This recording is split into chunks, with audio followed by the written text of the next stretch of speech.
Pretty much everything that NBC News and the New York Times have told you about the war in Ukraine is a lie.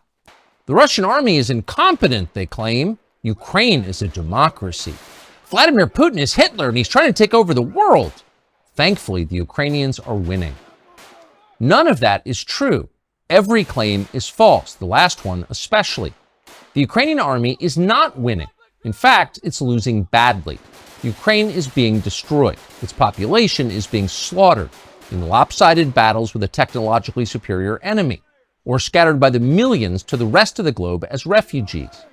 Ukraine is running out of soldiers. As that happens, the question will inevitably arise, who's going to replace them? If the Ukrainians can't beat Putin, who will? The answer, of course, will be us. American troops will fight the Russian army in Eastern Europe. That's most likely. And the assumption is we'll win. But will we win? Probably not, says former Army Colonel Douglas McGregor, a decorated combat veteran who advised the Secretary of Defense in the last administration. The U.S., says McGregor, is on the brink of a catastrophic war that could very easily destroy us. Few Americans seem to understand that, but they should. Doug McGregor is now the CEO of Our Country, Our Choice, and we sat down with him recently. This conversation is worth hearing.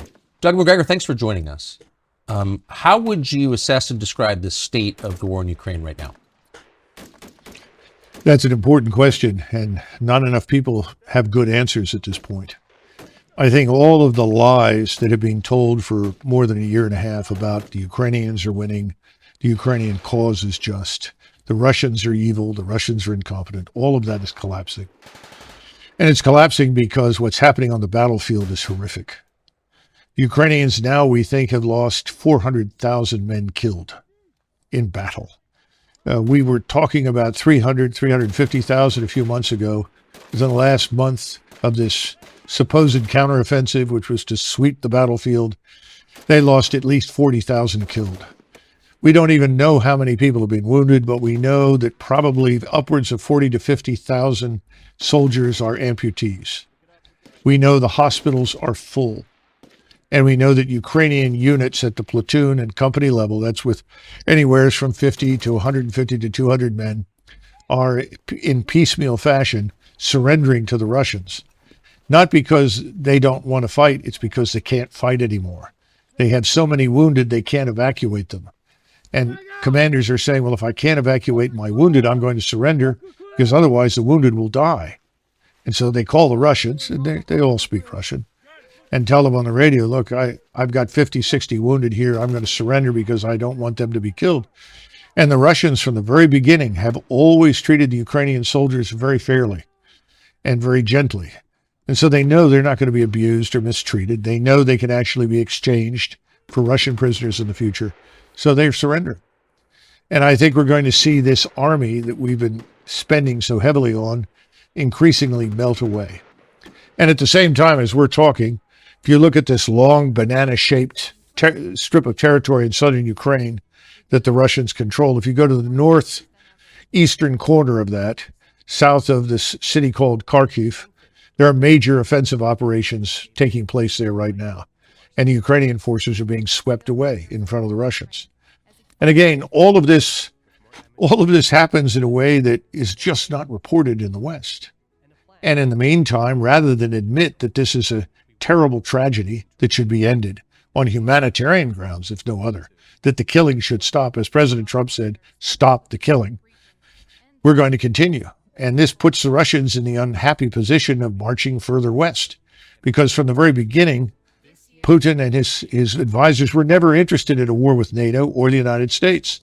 That's why you've had such incrementalism, this slow grind of movement forward, defensive operations for a long period to build up the force, and then continued offensive operations. They have over 300,000 combat troops in reserve in Russia. And I think they're sitting there and not being released to fight because President Putin anticipates the possibility that we will intervene in Western Ukraine. And if we intervene in Western Ukraine, the Russians will be ready for that. And the consequences for us and for NATO will be devastating because we are not ready to fight the Russians. Why? Oh, I think the readiness has been on the decline for a long time. You've had an almost steady, uninterrupted decline in the discipline that makes soldiers fight. Discipline is a tough thing. We don't always understand it. Discipline is really a form of habit, and you build those habits over time through repetition, but you also build it under stress, under pressure, so that it sinks in. And then you build cohesion within the framework of those units. You don't build cohesion when you're dividing the force on racial grounds, when you're pushing people who are clearly unqualified up the ranks to command, when you're rewarding people for anything other than demonstrated character, competence, and intelligence. All of those things are demoralizing, destructive to military establishments. The Army and the Marines are suffering with it, so is the Air Force and the Navy. And there's no easy fix. And these cracks that are just cracks at the moment will become giant fissures if you go to war. So you spent the bulk of your adult life as an Army officer, went to West Point, commanded troops in battle. You're a combat veteran, decorated. But you entered the Army right at the tail end of Vietnam. That's right. When it was famously at its nadir. Yes. How would you compare the readiness of the current U.S. Armed Forces to, say, 1975 at the end of Vietnam? I think that in terms of morale and discipline, we are close to where we were in the late 70s. We have a lot of people that are confused about what needs to be done. We've lost a sense of what's right.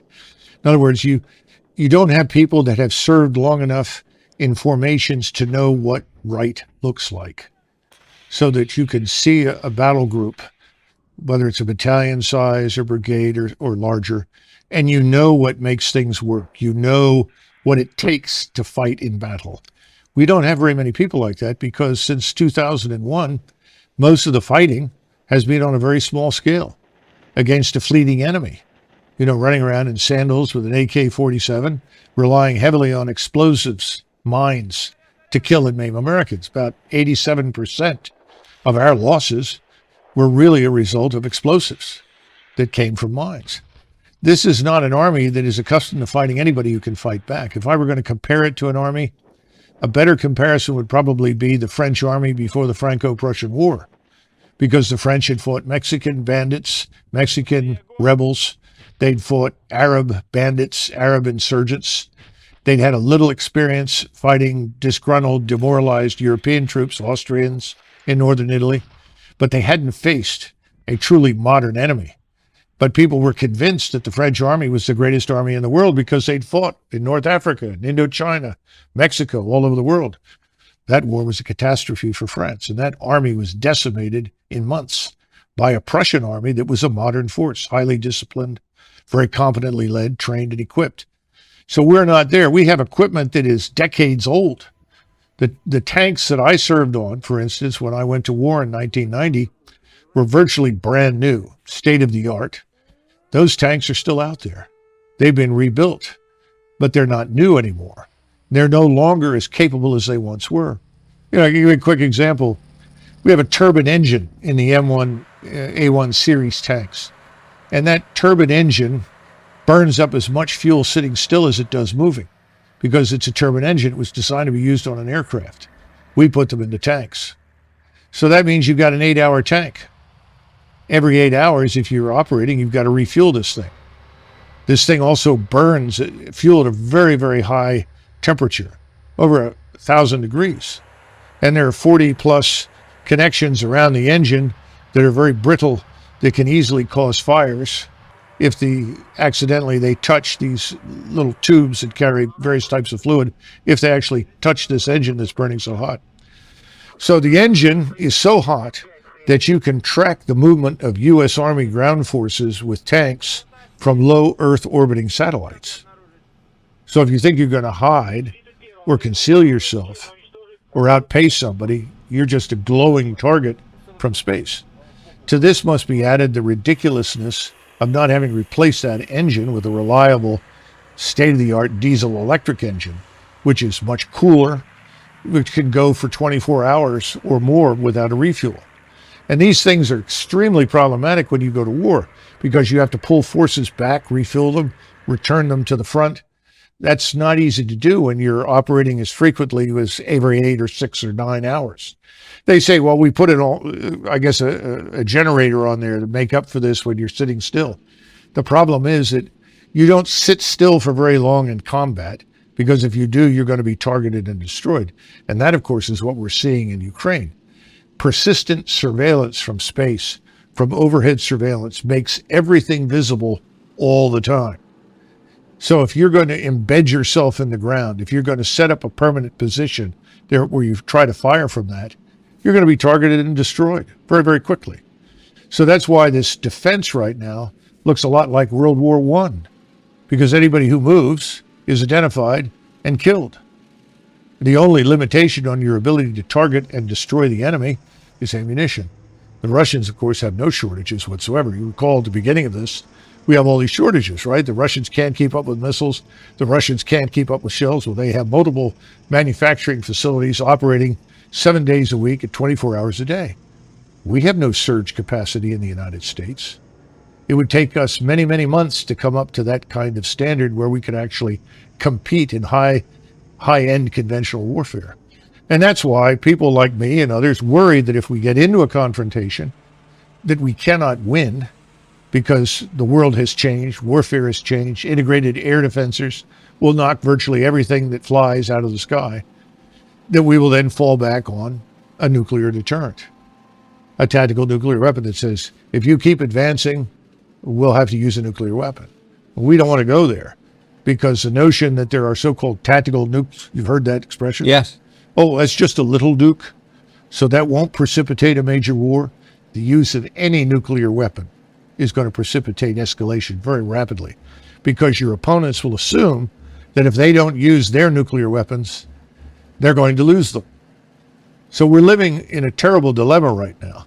The smartest thing that we can do is end this war. What is Russia's objective, do you believe?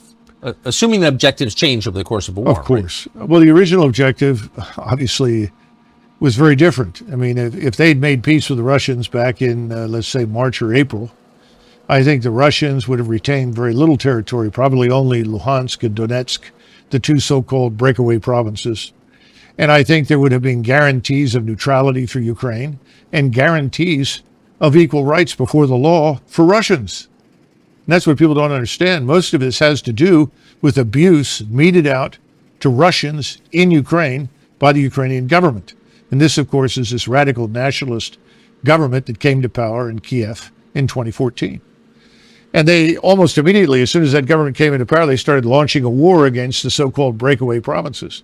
And Putin kept trying and trying and trying. The Minsk Accords were another good example, trying to get to a solution that would not involve confrontation. Now we know, of course, thanks to Angela Merkel, the German chancellor, that the Minsk Accords were just a ruse, a way to kill time and give the Ukrainians more time to build up their forces. To build up their forces for what? And it's pretty clear they were building up for an offensive against Russia. And of course, the next step was that we bring in our missiles and station them in eastern Ukraine, which puts them in a couple of minutes away from all of Russia's cities and all of Russia's nuclear deterrent. So this was unacceptable. So that original deal is gone now. And the question is, what will the Russians accept? Well, I think they're going to demand that whatever remains of Ukraine, rump Ukraine is what most people are calling it now, most of what's probably west of the Dnieper River has to be neutral. It can't be part of NATO. The Russians will never tolerate NATO forces on Ukrainian soil, because we've demonstrated conclusively that we are fundamentally hostile to Russia.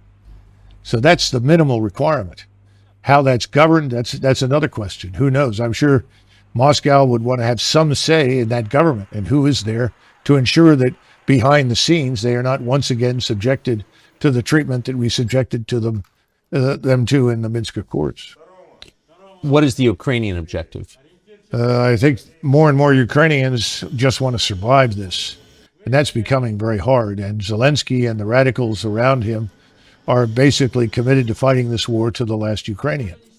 And of course, I'm sure that Mr. Zelensky and his friends are anxious at some point to retire to their estates in Florida or Venice or Cyprus, to collect on the billions that they've managed to steal or siphon from all the aid that we've provided. Remember, Ukraine is probably one of the most corrupt places in the world. A friend of mine who had spent time in the old Soviet Union and also lived in Mexico came back from a visit to Mexico, and he said, it's hard to believe this, but Ukraine is more corrupt than Mexico. Wow. And I think that's true. So this is a world-class disaster. 14 million Ukrainians have left the nation, presumably never to return, because when they're asked in Germany or France or Croatia or Spain or wherever they go, we will never go back. So what are you going to do with this country? And then, of course, we have the usual suspects, the great agricultural business conglomerates, along with BlackRock, who have their eyes on the fertile Ukraine ground in Western Ukraine. I suppose there'll be a big effort to get control of that in some fashion. That may not work, though, once this war ends with a complete and utter defeat of the Ukrainian regime. Who is Zelensky? Exactly. How would you characterize Zelensky? Well, Zelensky... George W. Bush called him our generation's Winston Churchill. Well, this is W, right? Yeah. Not a very thoughtful man. He was a comedian who made a living acting on stage, frequently pretending to be a transvestite, doing things with various body parts that I won't go into. And he was picked up by an oligarch named Kolomoisky. Kolomoisky is the individual who's probably more responsible than anybody else for funding this atrocity we call the Azov Regiment that runs around with the swastikas and Nazi gear and so forth. And he was picked and then blessed by Victoria Nuland and the State Department as their man. Now, when he originally ran for office, he ran on a peace platform. And he was overwhelmingly elected across the country because he said, if I am elected as your president, I will make peace with Russia. Ukrainians didn't want to go to war with Russia. They were looking for a way out of this and a resolution to the crisis. Of course, once he was in there, he took a different road. And I can't help but think that that road was defined for him by us. Who is Victoria Nuland? Oh, goodness gracious. All these hard questions. I do not know Victoria Nuland personally. I know Fred Kagan, and his brother Bob is married to her. And she's a long-term committed neocon. This is someone I would not characterize as either Democrat or Republic. These are people with this agenda, and the agenda says until the entire world is garrisoned by U.S. forces and is converted forcibly to some form of democracy that we approve of, the world will not be safe, and we must continue to fight. And I think in the case of Russia, Russia has special appeal because I think these people have ancestors who came from that region of the world and have a permanent axe to grind with the Russians, which of course I don't. I don't think most Americans do, and nor do I think anybody in government should shape policy based on whatever unhappiness their ancestors, experienced in a place like Russia. So that's a nutshell, but I think that's enough. And wherever she goes, usually there is conflict, crisis, and fighting. And she's a strong opponent of fighting to the last Ukrainian. Does she, do you think, have relevant experience that would qualify her to be in charge of this war? Well, obviously she does. But, it's sort of like asking somebody who has never snaked a drain or replaced a garbage disposal to be a plumber. And I think we have a lot of those in Washington. She's not the only one. So, no, I don't think she understands the gravity of the situation. These are the same people. Tony Blinken is in this with, what's his name? Sullivan I keep mixing up Sullivan with the previous O'Brien, who was in the White House. Not much difference. And Sullivan will all tell you, well, the Russians are weak. The Russian economy is fragile. The Russian armed forces are poor. Their generals are terrible. And they can't possibly win. All we have to do is to keep up the pressure and they will collapse. Well, that's been a hell of a strategy. And it's killed large numbers of people and created millions of refugees and destroyed the country. But it hasn't hurt Russia. And Russia today is stronger than it has been in 30 or 40 years. You have a Russian military establishment that is now more potent and more capable than the Russian military was in the mid-1980s. Why? Wars typically, don't they degrade a military force? Well, the Russians have been very, very careful and deliberate, very cautious about the expenditure of life. What do you think the casualty numbers are in Russia? You know, that's a hard one to estimate. I think probably 50,000, 40 to 50,000 killed, maybe another 40 to 50,000 wounded. Wait, total? Yes. As compared to the Ukrainian? 400,000 dead. Yeah. So this is... The ratio is 1 to 5. You believe those numbers are roughly accurate? Yes. Yeah, absolutely. And these are 50,000 to 400,000, that's a larger country, or with a much smaller country with a much smaller military. I mean, that's a grotesque. Oh, it is. And the manpower is leaving Ukraine as quickly as it can get out because people don't want to be thrown into the meat grinder. You can't defeat what the Russians have built.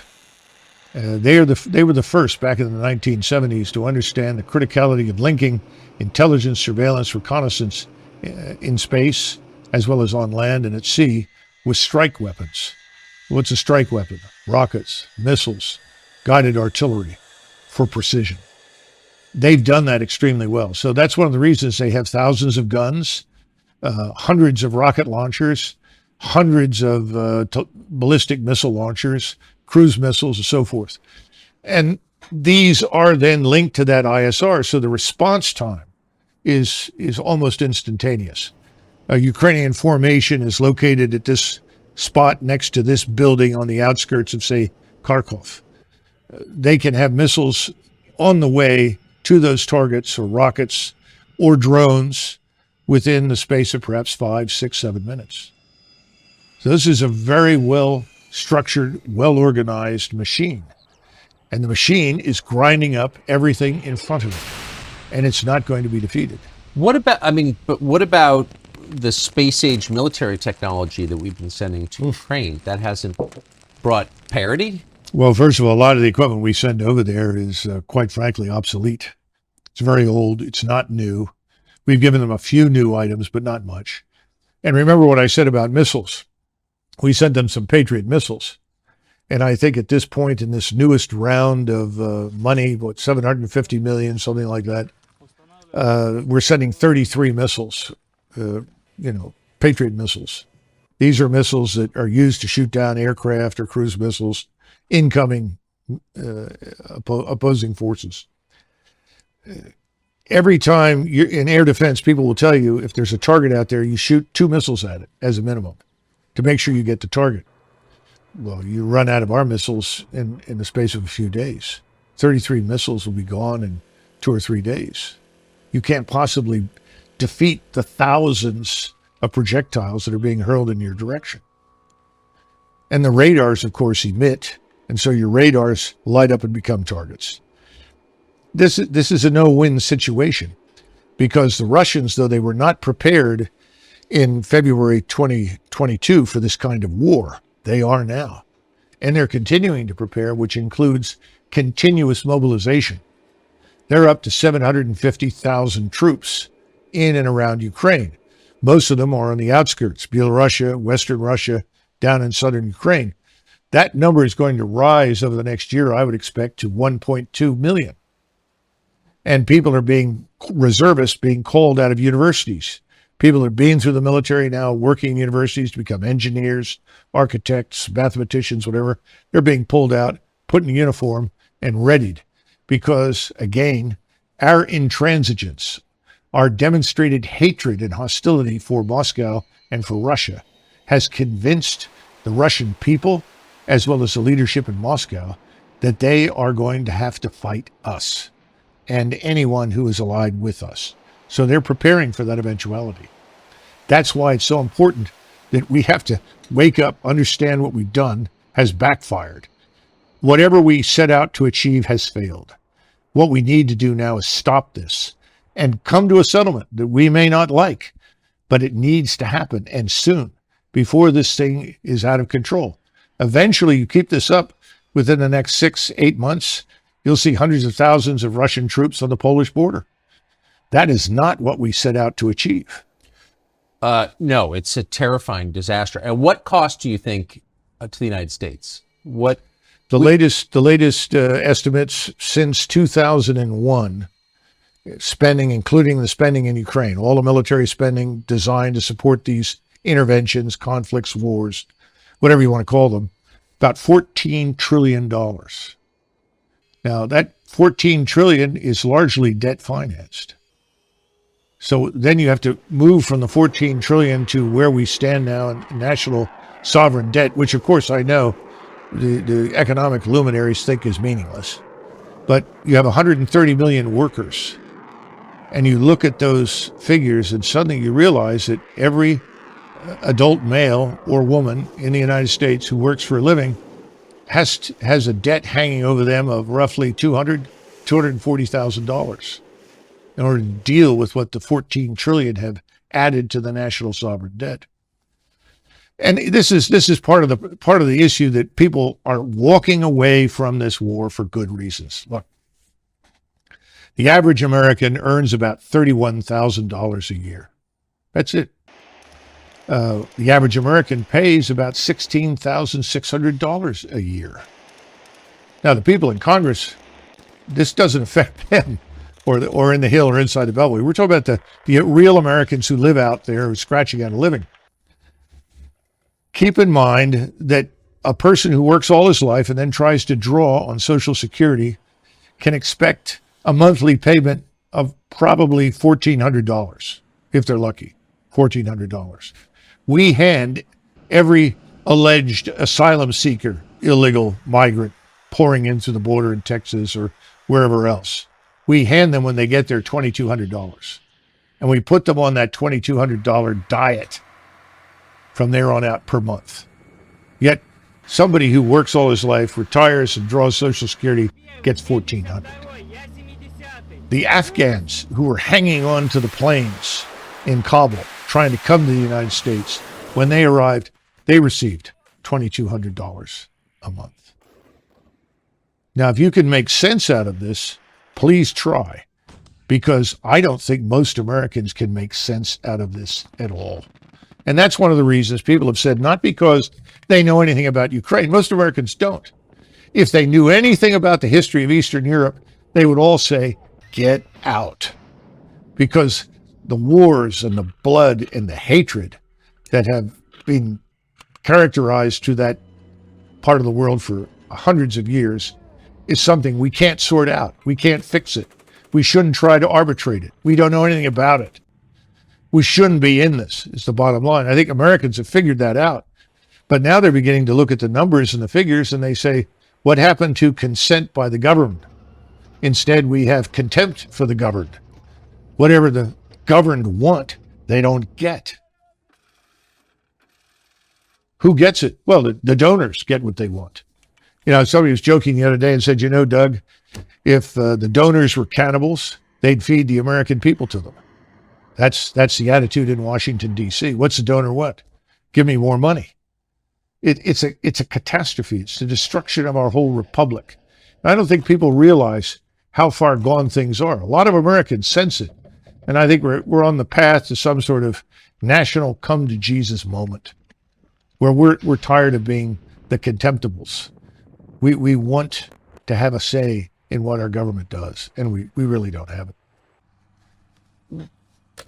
You mentioned the donors, and we just had a conversation with Vivek Ramaswamy running for president, Republican side. He's rich, and so he doesn't need big donors. But he has said publicly that he can't get money from any big-time Republican donor because his position on Ukraine is similar to yours. He doesn't buy the NBC News version of the Ukraine war. Why are donors on both sides so attached to a war that's clearly hurting the United States? Well, first of all, you've got to go through and identify the donors. What's their background? Where did they come from? And why do they feel the way they do? I think there are more personal issues here than we realize with many of them. Secondly, you have to look at the monetary benefits to them. If they're it's not just being heavily invested in the defense industry. You've seen that report from the Oakland Institute, which talks about arable land in Ukraine, the breadbasket of Europe, some of the richest, most fertile soil anywhere in the world. A friend of mine who's Ukrainian said all you have to do is take an old boot, stick it in the ground in Ukraine, come back in 6 months, and something grows. the boost transformed into something you can eat. He said, that's how fertile this is. So there are people that are interested in getting control of it. Oligarchs. They call them oligarchs in Eastern Europe. I'm starting to think that we should talk about oligarchs in the West. Well, of course. Because they're also invested in this. They have an interest in it. So that's part of it. Then, of course, you have the advantages of people on the Hill. You have somebody like McConnell who says, we're so fortunate that we're doing so much damage to the Russians. This will set them back for 10 years. They've lost all this equipment. The Ukrainians have done a great job. Well, of course, all that's a lie. That's a blatant falsehood. And then he follows up by saying, and we're offloading equipment that we can replenish with newer equipment. Well, unfortunately, the new equipment we're going to buy looks an awful lot like the old equipment. So you're not necessarily getting new top-of-the-line material. You're just getting new versions of what you've already got, which, of course, is what Congress wants. Unfortunately, that doesn't prepare you for a future war because your probable opponents are investing in very different capabilities from the ones that you have. And remember, again, all the things that we once monopolized, all the precision, all of that's lost now. Everybody has it. There's nothing that we can do that they cannot also do in Moscow, in Beijing, and probably in many other countries that we don't even know about yet. But of course, it all means money. You know, where does the money go? Does it go into the Defense Department? Sure. But then it's transferred over into industry. And industry then contributes money to PACs. And the PAC money goes where? Back to the Hill. So it's a wonderful sort of recycling machine where the wash is washed again and again. Now, what happens in Ukraine? Well, the equipment shows up. Some of the equipment reaches the troops. A lot of it is sold off, ends up in arms bazaars like Kosovo, or we see it now being used by the drug cartels. We saw somebody working for one of the major cartels that is also involved in human trafficking walking around with a Javelin missile. The whole kit. Well, where did that come from? Well, it came from Europe. Probably may have gone from Europe to Afghanistan, Europe to North Africa, Europe to the Balkans, and then over into the United States, south of the border. You can't be the only person who spent your life as an Army officer who's reached these conclusions. Like, what are they thinking at the Pentagon? There have to be people who've come to the same positions. Tucker, we have right now, I think, 43, could be 44. It's usually 43 or 44, 4-star generals and admirals. You have to think about that. We have a force of 1.1. It seems like a lot. Well, let me explain just how much it is. We have 1.12 million people in the armed forces. In other words, you add up all the armed services, that 1.12 million. In World War II, at the height of the war, end of 42, beginning of 43, when we had 12.2 million men under arms, we had 7 4-stars. 7 4-stars. I can tell you who they were. You had George Marshall, Chief of Staff of the Army, Douglas MacArthur commanding in the Pacific, Eisenhower commanding in Great Britain and in the European theater, Hap Arnold for the Air Force. Unofficially, he was the vice chief, but he was effectively commanding the air forces. And then you had Leahy, who was in the White House, Admiral Leahy as the liaison officer. He was effectively the unofficial chairman of the Joint Chiefs for FDR. Then you had Nimitz and King. King was the CNO, and Nimitz commanded the Pacific. Now, somehow or another, with only 7 4-stars, we managed to survive the greatest, most destructive war in history, and fortunately end up on the quote-unquote winning side.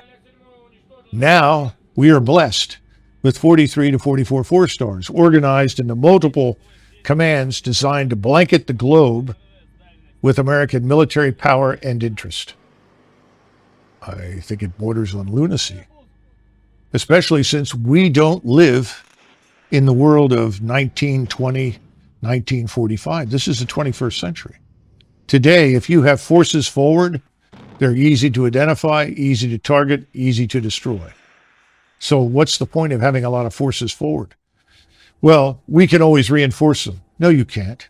How do you get across these vast oceans, the Atlantic and the Pacific, when your opponents have submarine fleets? How many ships do they have to sink, supply ships, transports, before everybody says, that's it, we're not going? Same thing true for aircraft. Well, we have better aircraft. We may have better aircraft, but we don't have very good air defenses.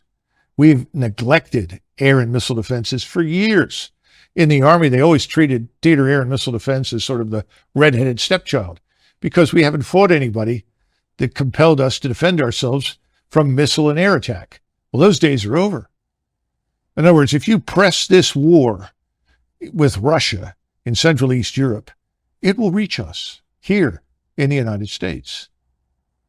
People aren't thinking about that. How many Americans do you think are assisting or fighting on the side of Ukraine right now? Well, I don't know, but I imagine it must be hundreds, because the President of the United States, as you know, has authorized combat pay for Americans in uniform in Ukraine. Now, didn't specifically say uniform, just said Americans serving in Ukraine. So I imagine large numbers are in other uniforms, not necessarily American. Some may be assisting contractors or working with them, but a substantial number. And again, thus far, the Russians have been very careful about not necessarily targeting them. And it would be a mistake to assume that the Russians don't know where they are. And the latest strikes that we've had over the last couple of months have been all the way out on the border with Romania, the border with Poland, the border with Moldova. Precision strikes, Kinshal missiles carrying 1,000-pound warheads. Great accuracy, very destructive. Why? The Russians are sending a message. If you think you're going to hide from us if you come in here, you're not going to do that. If you cross these borders, we will annihilate you. You'll never get to the Dnieper River. We won't permit it. And we need to come to terms with these realities, because we can't defeat it. And see, this is the sad part. Somebody will say to me, well, Doug, you don't sound very patriotic. I'm not patriotic. I put my life on the line for the country. I have no compunction about fighting or killing anybody if we need to do it. Don't get me wrong. We don't need to do this. That's the point. This is unnecessary. And if we do it, so I think a lot of Americans suspect that maybe our military force is weaker than we think it is. You're saying it's much weaker than we think it is. Think of it like an engine. You have a 500 horsepower engine in 1991. And the 500 horsepower engine goes from 500 to 400 to 300 to 200 down to 100. Now, you don't notice very much because you don't put the pedal to the metal. It's good enough to get to the grocery store. It's good enough to drive on 95 for 50 miles. But if you put your foot down the pedal, you're going to discover that this is a very weak engine. It's not performing very well. It doesn't have what it once had. In other words, we've gone down in the horsepower arena militarily. This is the warning. This is what people need to understand. People say, well, what about all the money we spent? That's a damn good question. You spend all this money, what are you getting for it? Where did the money go? Who's making the decisions?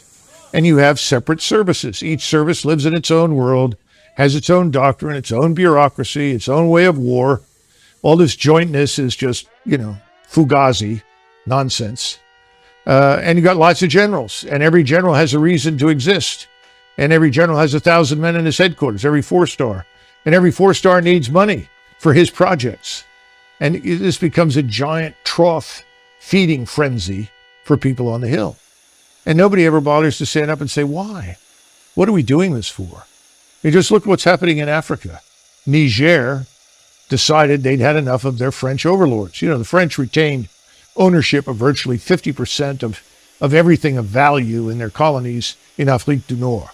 Now, that's French business. Whatever the French want to do, it's fine with me. But my point is, we're involved there because we built an airstrip in Niger, and we marched in there to defeat Islamists. The truth is, there weren't very many Islamists until we showed up. Now there are lots of Islamists. What's wrong with that picture? And now it turns out the whole population, in addition to hating the French, has decided they hate us. So we've had a coup in Niger. It's now being backed by the Algerians, as well as the neighbors. And people are saying, well, we trained them. We gave them assistance, and they're turning on us. Oh, it must be the Wagner mercenaries. There aren't any Wagner mercenaries in the place. In other words, that we may have gone in there and blown it on our own, made mistakes of our own, backed the wrong horse, whatever you want to call it, doesn't occur to anybody. Well, it must be those Russians, or maybe those pesky Chinese. We have this unfortunate habit of seeing ourselves as always wearing the white hat, always doing everything right, and we miss the truth. And the truth is, soldiers, sailors, airmen, and Marines do what they're told. They'll go wherever you ask them to go. They'll put their lives on the line. But it doesn't always make sense. And sometimes it may be for profit, not for national interest, not for the interests of the American people. And that's the problem. And no one's been watching this thing. They see the flag, everybody salutes, everybody listens to the music, everyone's enthralled. But the old 500 horsepower engine is gone. We're down to 100 horsepower. And the 100 horsepower engine is trying to make it all over the world. It's not going very well. And we haven't even talked about our economy, obviously. Given all of the, I mean, what you're saying is horrifying. And some of it, with respect, does seem kind of obvious. Almost nobody in the Congress is saying what you were saying. Christie never served in the Congress, but he was a governor. He's been on the national stage for quite a long time. He's running for president now. He recently went to Ukraine to meet with the world's highest paid actor who runs it. I think we have a clip. I believe that the overwhelming majority of the American people understand that we need to be with Ukraine on this fight. Do you maintain the current commitment? Do you expand it, or do you contract it? I increase it. My position on Ukraine, which is that we haven't done enough. And that while I think that President Biden has certainly done better than President Trump, and President Trump did better than President Obama on this, we still have more to go. We can spend this money now and have Ukrainian soldiers fight our war, or we can spend a lot more money and American blood later to fight in Taiwan. How do you respond to that? When we were in Vietnam, I was 16. And I remember General Westmoreland telling everyone, if we don't fight these people in Vietnam and to fight them here, we'll be fighting them in Los Angeles and in all our major cities. So we have to stay here and win this, or that's what's going to happen. A lot of them did go to Los Angeles and build thriving businesses, actually, in the end. Well, my hat's off to them. That's fine. I have no problems with that. But I think it's a lot of nonsense, you know. And it's the same thing with Ukraine. But Christie's not stupid. He's very dishonest, obviously, but he's not stupid. Well, he has donors. That's what that is. Of course. Where's he going to get his money? Well, there, Governor Christie, we want this war in Ukraine. We want to see that man Putin removed. We got to get rid of him and his regime. Why? Well, you know, it's not democratic. Most of the world is not democratic. There are a lot of people that don't think we're very democratic anymore. We're not. So who are we kidding? I think Americans are waking up. And Christie is probably there for name recognition and more money, but I don't see him winning anything. No. But he does, I mean, in a blusterier way, he's expressing the same thing that the rest of them, Nikki Haley and all the rest, are well, saying. Doesn't this also divert attention from far more serious matters here at home? It really does. What does it cost Christie to say, we have to beat those Russians? Nothing. It doesn't cost him anything. It costs the country a great deal in terms of money, prestige. What Fitch just downgraded our credit worthiness one more time. And people say, oh, it's not a problem. You know, the bond yields are on their way up and prices are on their way down. When is the Treasury bond fire sale going to happen? When do banks offload these Treasury bonds that they bought when they were at zero interest because they're now worthless? What's going to happen in China, in Japan, in Saudi Arabia, where they have lots of bonds? I mean, we're fragile. We're vulnerable. Nobody even mentions it because nobody wants to fess up and tell the truth. We've overreached. We're running on fumes. What about this economy? What are we building? What are we producing? You know, that's what made us a great power between 1865 and basically 1920. That's when your industrial base was created. That's when you had people like Edison and Tesla, Rockefeller, all these people. They were tough and they were intelligent and they were effective. The only person I see out there now who's remotely like that is Musk. He's building something. He's creating something. When you do that, you create employment. I don't see that happening. High-tech startups? What the hell are they? What are they doing for us? A new app on your phone? We've got to wake up and say, oh, well, AI. AI is better algorithms. Better algorithms do not replace human beings. And they don't necessarily create opportunity for people to work. We've got to think this thing through very carefully. We haven't done that. What about our energy sector? Oil, gas, we've killed it. We have half the refineries we once had? California had something in the neighborhood of 43 or 44 refineries. They're down to 23.